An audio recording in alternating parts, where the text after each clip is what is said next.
একৈশ সংখ্যক উপেন্দ্ৰনাথ ব্ৰহ্ম মানৱতাৰ সৈনিক বঁটা প্ৰদান কৰা হয় নেপালৰ বিশিষ্ট সমাজসেৱিকা অনুৰাধা কৈৰালাক।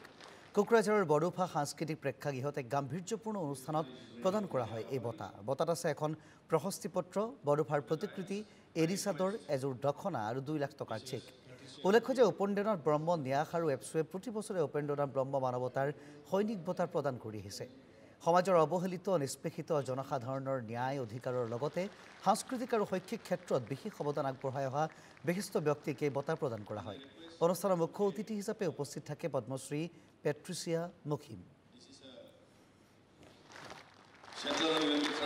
ये अवार्ड नहीं है, ये जिम्मेवारी है कि तुम और काम करो, बेटियों को बचाओ, उनके लिए अच्छा करो।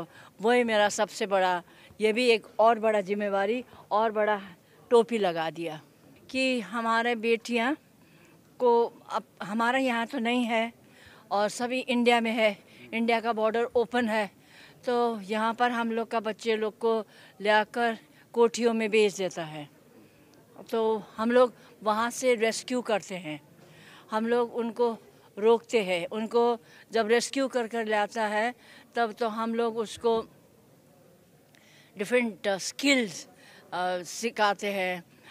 पहला नंबर तो हम लोग उसका स्किल सिखाते हैं, दूसरा उसको कौन उसको लेकर गया क्रिमिनल आइडेंटिफाई करते हैं। तो क्रिमिनल आइडेंटिफाई करने के बाद में वो क्रिमिनल के जेल करता है।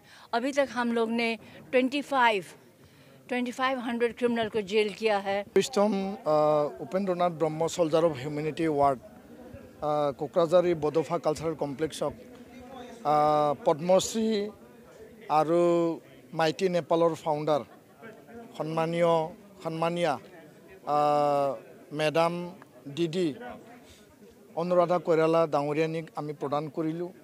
তেওঁ নেপাল কাঠমাণ্ডুৰ স্থায়ী বাসিন্দা হয়।